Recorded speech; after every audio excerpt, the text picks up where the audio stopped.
Car రెంట్‌కి తీసుకుని సరదాగా బయటికి వెళ్ళాలనుకుంటున్నారా? అయితే వెంటనే ఈ నెంబర్‌కి కాల్ చేయండి.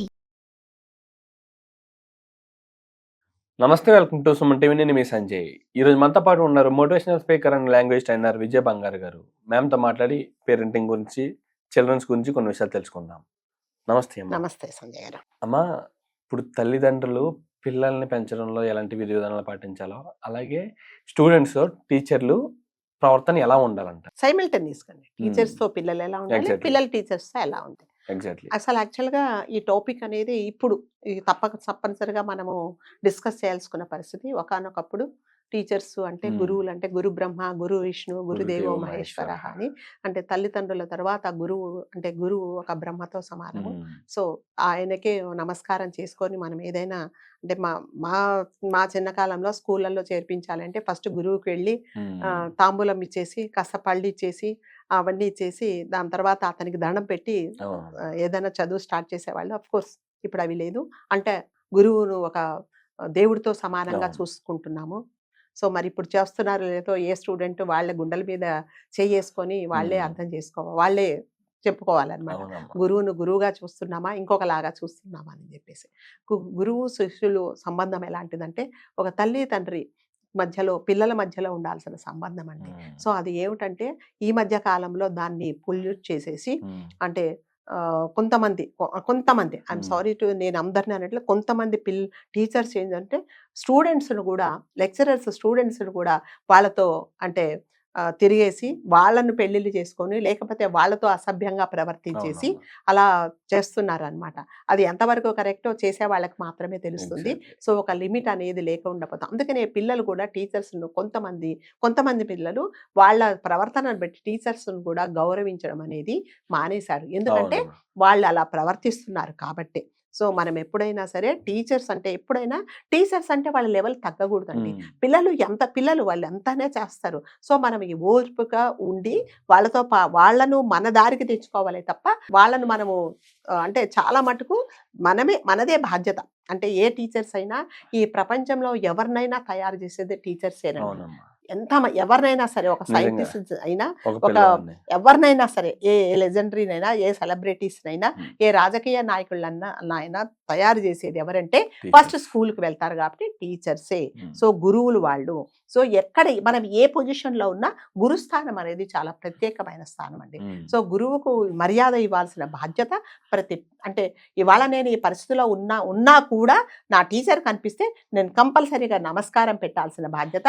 అమ్మ మీరు ఆ వాళ్ళ నాకు ఇంత విద్యాబుద్ధులు నేర్పించినందుకే నేను ఇవాళ ఈ పరిస్థితిలో ఉన్నానని ప్రతి ఒక్కరూ తప్పకుండా టీచర్స్కి మనం రుణపడి ఉండాలండి ఎప్పుడు చూసినా. కానీ ఇప్పుడు ఉండే పరిస్థితులలో అలాంటిది ఏమి ఉండట్లేదు. ఒకవేళ పిల్లలు తప్పు చేస్తే టీచర్స్ దండించడానికి కూడా అధికారం లేకుండా అయిపోయింది. ఎందుకంటే పేరెంట్స్ వెంటనే పరిగెత్తు, ఏంటి మా పిల్లల్ని ఎందుకు కొట్టేశావని. అంటే తల్లిదండ్రులు మంచి మాట చెప్పకూడదు, టీచర్స్ చెప్పకూడదు. మరి పిల్లలకి ఎవరు చెప్పాలి చెప్పండి? అంటే ఎవరికి ఏమి చెప్పాల్సిన అధికారం లేదు, వాళ్ళు చెప్పకూడదు. చెప్తే వాళ్ళు ఒక వైలెన్స్ లాగా తయారైపోయి నువ్వెందుకు చెప్తున్నావు అని దానికి వస్తున్నారు అన్నమాట. అంటే అమ్మా, పిల్లలు కూడా ఏదో స్టూడెంట్ అంటే విద్యార్థులను కూడా టీచర్స్ ఎలా కొడుతున్నారంటే కొంచెం విపరీతమైన కొట్టడం అంటే హింసించే విధంగా కొడుతున్నారు. ఇప్పుడు అంటే కొన్ని సందర్భాల్లో చూస్తున్నాం. అసలు పిల్లల్ని ఒకవేళ కొట్టాల్సి వస్తే ఎలాంటి సందర్భాల్లో కొట్టాలి, ఎంత వరకు దెబ్బలు కొట్టడం అనేది అసలు లేదండి. కొట్టడం అనేది అసలు జరగనే కూడదండి. పిల్లలకి ఎప్పుడైనా భయం అనేది ఉండాలన్నమాట. ఒక టీచర్ చెప్పారు, ఒక టీచర్ నాకు ఒక వర్క్ ఇచ్చారు, ఒక టీచర్ అక్కడ ఉన్నారు అనగానే ఆటోమేటిక్ గా రెస్పెక్ట్ అనేది ఎప్పుడైనా సరే భయము భక్తి ఉంటుంది. ఏ పనైనా భక్తితో చేస్తే బాగుంటుంది, కానీ భయంతో ఎంతసేపు చేస్తారండి? మీరు 2 దెబ్బలు కొట్టేసరి ఏదో రాశాను అక్కడ పాడేశాను, మళ్ళీ అదే నిజంగా నా మనసా వాచ నేను నిజంగా నా కోసమే చెప్తున్నారు టీచర్ అనే భక్తితో ఉన్నామనుకోండి, పిల్లలు బాగుపడతారు. సో ఇప్పుడు నిజంగానే మీరు అన్నట్టుగా ఎక్కడో ఉంటాయి, మీరు అన్నట్టుగా ఎక్కడో కొండకొచ్చో ఎక్కడో కొట్టొచ్చు కూడా. ఆ కొట్టగానే దాన్ని పెద్ద ఇష్యూ చేసేస్తున్నారు. కానీ టీచర్లు కూడా ఏంటంటే విపరీతంగా వాళ్ళ ఫ్రస్ట్రేషన్ కూడా పిల్లల మీద చూపించేసి స్కేల్ తో కొట్టేసి చేతులు ఇలా తిప్పేసి కొట్టిన సందర్భాలు కూడా ఉన్నాయండి. పనిష్మెంట్స్ అమ్మా, అవే కాకుండా గోడ కుర్చీ లేపించడం, లేకపోతే గుంజీలు తీయించడం, ఇలాంటి సందర్భాలు కూడా చాలా సార్లు చూసాం, చాలా సార్లు విన్నాం కూడా. అది చాలా తప్పండి. పిల్లలు ఏంటంటే మనము ఎలా అంటే నీళ్ళ లాంటి వాళ్ళమాట. ఎలా మనము దారి పెడితే అలా వెళ్ళిపోతారు అనమాట Hmm. పిల్లలకు మంచి దారి చూపించాల్సిన బాధ్యత టీచర్స్ది. అవును. టీచర్స్ కూడా కొంచెం ఓపిక్గా అంటే ఈ కాలం పిల్లలతో ఇంకా చాలా ఓపిక్గా ఉండాలి. వాళ్ళకి ఎన్నో డౌట్స్ వస్తాయి. ఆ Hmm. డౌట్స్ అన్ని క్లియర్ చేయాల్సింది కూడా టీచర్స్ బాధ్యతే.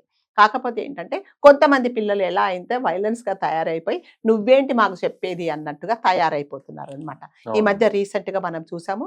ఇక్కడ అన్నమయ్య డిస్ట్రిక్ట్‌లో ఒక సారు క్లాస్ తీసుకుంటుంటే ఒక ఉర్దూ స్కూల్‌లో ఆయన క్లాస్ తీసుకుంటే బయట పిల్లలు గోల చేస్తుంటే ఆయన బయటకొచ్చి క్లాస్ జరుగుతుంది మీరు అల్లరి చేయకండి అంతే చెప్పాడు ఆయన. ఏమీ చెప్పలేదు. ఆ చెప్పని దానికి వీళ్ళ కోపం వచ్చి ఒక గుంపు అతని మీద పడిపోయి ఒక ముగ్గురు అతన్ని పిడిగుద్దులు గుద్దేసి అంటే ఎక్కడ ప్రైవేట్ పార్ట్స్ మీద కొట్టేసి అతను అన్కాన్షియస్ అయిపోయిన తర్వాత ఒక 2 మినిట్స్ తర్వాత అతను స్టాఫ్ రూమ్‌లోకి తీసుకెళ్ళిపోయిన తర్వాత పాపం అతను చనిపోయాడండి. హాస్పిటల్‌కి తీసుకెళ్తుంటే చనిపోయాడు. అంటే పిల్లలకి ఎక్కడి నుంచి వచ్చింది? ఇంత వైలెన్స్ ఎక్కడి నుంచి వచ్చింది? అంటే మంచి చెప్పకూడదా? క్లాస్ జరుగుతుంది డిస్టర్బ్ చేయదనే చెప్పాడు ఆయన. ఏమీ చెప్పలేదు. సో అంటే టీచర్స్‌కి ఇప్పుడు ఎటువంటి అధికారం ఉండట్లేదండి. ఒకవేళ చెప్పకపోతే మాకు చెప్పలేదంటారు. చెప్తే చెప్పారంటారు. మరి టీచర్స్ ఏం చేయాలో ఎవరికీ తెలియటం లేదండి. అంటే పిల్లలకు అంటే ఇవన్నీ బికాస్ ఆఫ్ దిస్ యూట్యూబ్ అండి. చూసేసి టెక్నాలజీ నేర్చేసుకొని వైలెన్స్‌గా తయారైపోతున్నారే తప్ప ఎందుకు చెప్తున్నారు? మన కోసమే కదా అని ఒక్క క్షణం ఆలోచించటం లేదండి. వాళ్ళకేదో నిక్ నేమ్స్ పెట్టేసి వాళ్ళు కనిపించగానే అసహ్యంగా మాట్లాడేది. నేను చాలా మందిని చూసానండి పిల్లలను. స్కూల్ టీచర్స్ బయటికి రాగానే వాళ్ళతో ఏదో పిచ్చిగా మాట్లాడేసి వాళ్ళ వెనక పిచ్చిగా మాట్లాడేసి ఎలాంటి గౌరవం పిల్లలు కొంతమంది స్కూల్స్‌లో కొంతమంది పిల్లలు ఇవ్వటం లేదండి. పాపం ఆయన ప్రాణం తీసేశారండి. అది ఎంత తప్పు చెప్పండి. ఆయన చేసింది ఏమీ లేదు. అల్లరి చేయకండి అని మాత్రమే చెప్పాడు. ఇంకా ఏమి ఒక దెబ్బ కూడా వేయలేదు వాళ్ళని. అంటే పిల్లలకు ఒక మనిషిని చంపాలి అనే క్రూరత్వము ఎక్కడి నుంచి వచ్చింది చెప్పండి. వాళ్ళు ఎంత ఇదైపోయారు. అంటే తల్లిదండ్రుల పెంపకం ఎలాంటిది చెప్పండి.